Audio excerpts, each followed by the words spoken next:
Hello everyone, welcome to my channel. Please subscribe and hit the bell icon. Big changes for a better Young and Restless.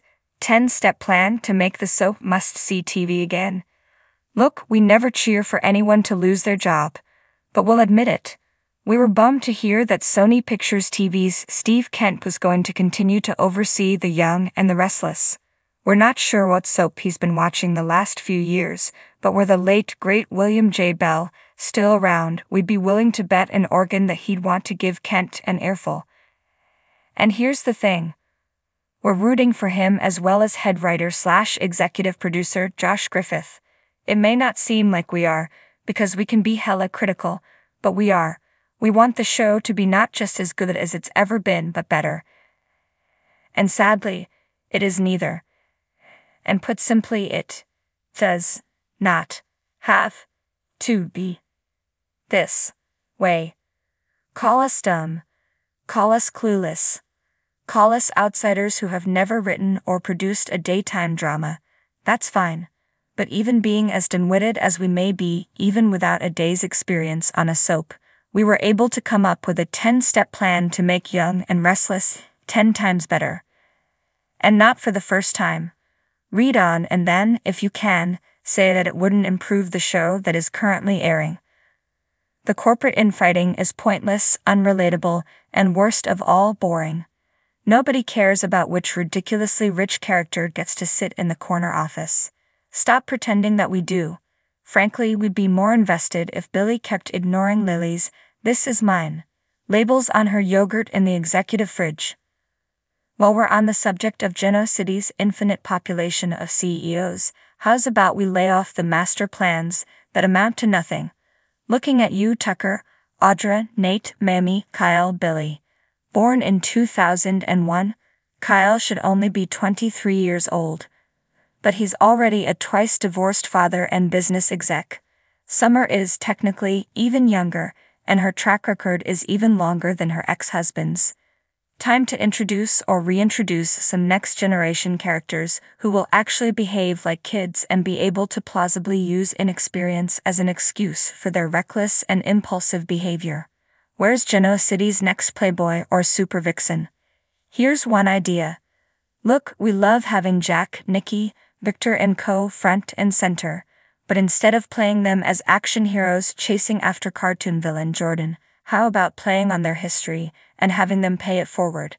Have Victor mentor an up-and-comer who, like him, was born with nothing but determination.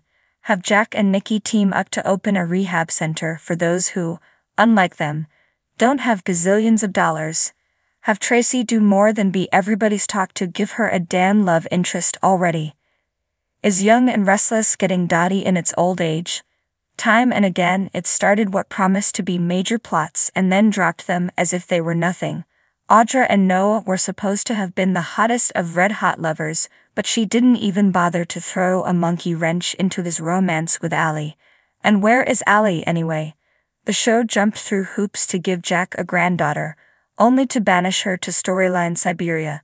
What was the point of giving Sharon her own corporation? For that matter, what was the point of her abruptly and inexplicably ending fling with Chance? Did Nikki cure her MS by forgetting that she has it? We could go on. When was the last time Young and Restless told a story that was of the moment, or even mildly controversial?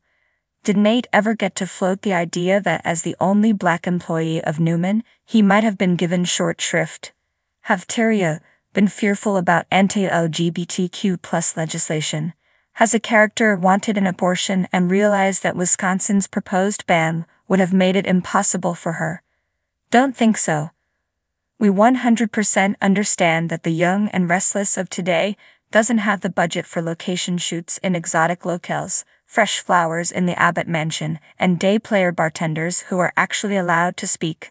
But for the love of Mary Williams, please lay off the terrible green screen effect. It only rubs salt in the wound that is our memories of when the show had top-tier production values. If you're afraid we'll be bored by a scene if it doesn't take place outdoors, maybe that's a problem with the scene, not its setting. Under the current regime, the soap has fallen into the bad habit of playing beats off-screen, and often, the ones that we most want to see. Like, over the last few years, most of Amanda's evolving relationship with her mother, the bulk of Maria and Tessa's adoption journey, Summer's face-off with Audra after getting a whiff of her affair with Kyle, Ashley's first transformation into Flo from Alice Bell. On a related note, unless Young and Restless is going to write extremely witty and or engaging recaps of past action, and if Tracy isn't doing the talking, that's unlikely, skip it. We're watching every day. You're just telling us stuff we already know, and if you beat the audience over the head with the fact that you rehash everything that happens, and usually more than once, even your loyalist viewers will realize that they don't have to watch every day. That can't be the goal, right? There was a time when we felt like we knew the characters on Young and Restless as well as we did the back of our own hands. Now, not so much. Daniel cheating on Lily felt like a backstab to fans as much as to her. Phyllis' out-of-nowhere fixation with reuniting with Danny made zero sense. And who the hell are Billy and Chelsea anymore? He meanders from career to career wearing his privilege like a designer suit. Is he just obnoxious? Now that Chelsea's reformed, is her sole purpose in life to wring her hands over Connor and the well-intentioned PSA, in which she's occasionally featured? To know these characters is to love them, and we no longer know them. We were starting to write a story the other day and thought, okay, which couple from Young and Restless should we include? And then it hit us. There are, no front-burner romances on the show. We've got relatively stable couples like Jack and Diane and Danny and Christine, but where's the yearning, the desire, the lust? Adam and Sally have been backburnered. Summer has become more about hating Claire than loving Chance. And Audra actually stated that she'd prefer to talk about mergers and acquisitions with Tucker than have any more sex with him. Come on, Young and Restless, you want our hearts to skip a beat, not altogether flatline. Once hailed as the crown jewel of daytime television, The Young and the Restless has recently found itself in the throes of stagnation. Long-time viewers are growing weary, and new audiences are harder to come by. But fear not, for salvation lies within a 10-step plan to rejuvenate this beloved soap opera, infusing it with fresh energy and compelling narratives that will once again captivate audiences far and wide. Step 1. Embrace diversity.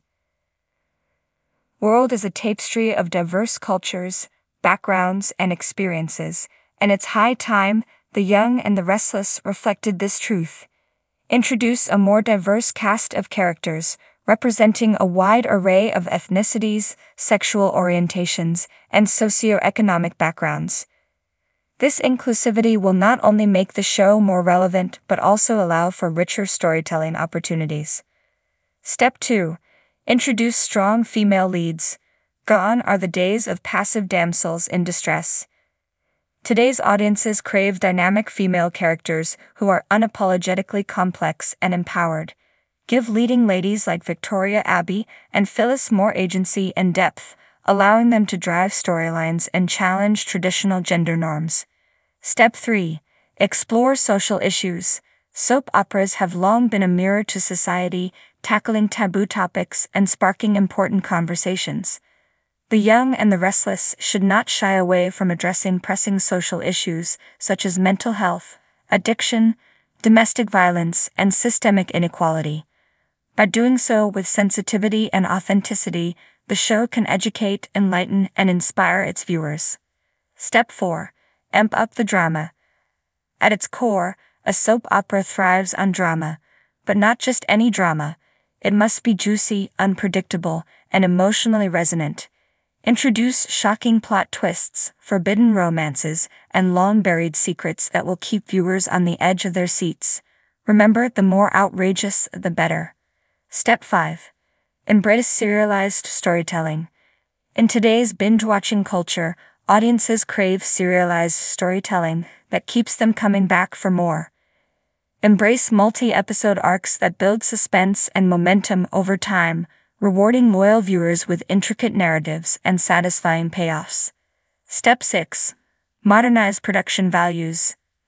While The Young and the Restless has a timeless charm, it's essential to modernize its production values, stay competitive in a rapidly evolving television landscape. Invest in high-definition cameras, immersive sound design, and cutting-edge visual effects to elevate the viewing experience and immerse audiences in the world of Genoa City like never before.